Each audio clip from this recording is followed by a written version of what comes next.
Good morning, John. How are you doing today? Doing great. How you doing? Absolutely fantastic. Dude, I got to start things off by thanking you for everything that you guys do in professional wrestling and giving the people the opportunity to be motivated, empowered. I mean, what you guys do is you show us that with your own personal strength, you can find victory. Wow. I like the way you put that. I agree. And I feel like the part that I play in this business of professional wrestling is especially now, is staying motivated by thinking of all these ideas and maneuvers and combinations of movement patterns and things to do in a ring. And sometimes it just isn't movements. It exceeds that. It's promos and interactions and relationships and different ways to tell stories, to pop a crowd, to make people feel a certain way. And that's why I fell in love with the business when I was a kid. And the ability to keep doing that now has been really motivating and fulfilling for me. Well, that you sharing that right now, it proves to me that's the reason why you are the mayor of Slamtown. Because, I mean, you are all about the people. You are all about the connection and the continuation.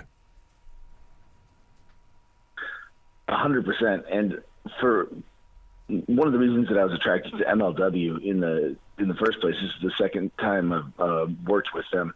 The first time was a very positive experience, an extremely talented roster. And the second time, well, first of all, they already had my favorite wrestler in the world on the roster, the First Lady of Slamtown, my wife, Taya Valkyrie. Yes.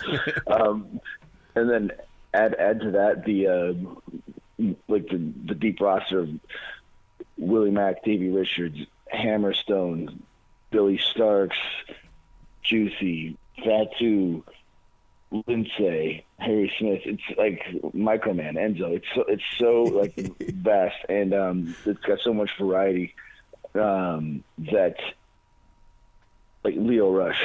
Also, it's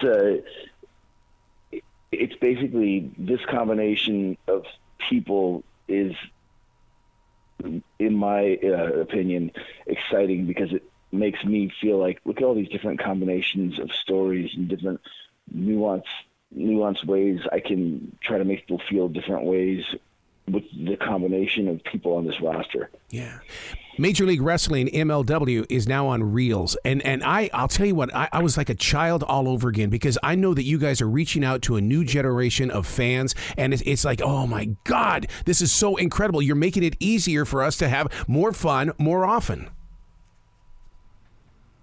I couldn't have said it better myself. So we're on Reelz, 10 p.m. Eastern time, Tuesday nights, and I'm really glad you said that because that's how I feel when I watch wrestling. That's how I felt when I watched wrestling when I was a kid. I would religiously watch it every Saturday, and then I would practice with my buddies in someone's backyard or in our garage, just kind of putting each other in Boston crabs and camel clutches, beating each other up. And I don't know if that technically qualifies as pro wrestling practice. And if you're listening, kids, don't try it at home. But it was fun. Wrestling is supposed to be fun. I had fun watching it. I had fun doing it. And I really hope that people that watch pro wrestling also have fun. Well, the fact that it's on Tuesday night, because you're right, we used to watch it on Saturday. When growing up in Montana, Saturday wrestling was Canadian wrestling with the Hart Foundation, and then Sunday, that's when we got the NWA with Nick Botwinkle and everybody. So I mean, but it was always that weekend thing, and you guys are saying no, this is an everyday thing. Absolutely, it doesn't seem like. I mean, why should it be just delegated to a certain day? Right. And, through my life, I mean, when I was a kid, I watched it on the weekends. Like, sounds like you did too. But growing up, I mean, I watched Monday Night Raw, I watched Friday Night SmackDown. Yes. I watched Dynamite on Wednesdays. I watched ECW on Tuesdays when it was on Tuesdays, the WWE CW, so to speak. And now, of all of those, like, to me, the MLW roster is like such a great combination of all things pro wrestling. And why not Tuesday nights, you know? Yeah, yeah. I study shamanism. I understand shamanism. And I got to tell you something. For when I came across that you are the shaman of sexy, the first thing that I had to take note of, the eyes. Have you looked into that? Because you do have the eyes of a shaman, a shapeshifter.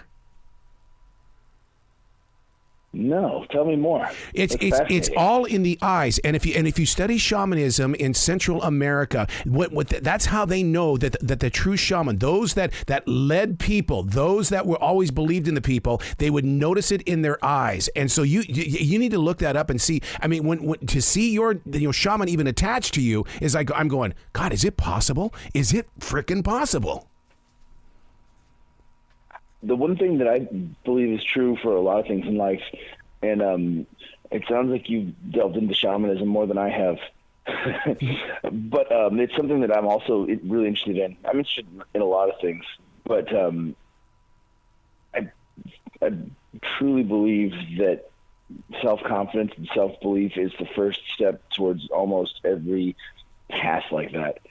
If you believe in what you're doing and yourself, you're a real one, so to speak. Yep. And if you're not fully there, if you're not present in your own body, it's obvious to people.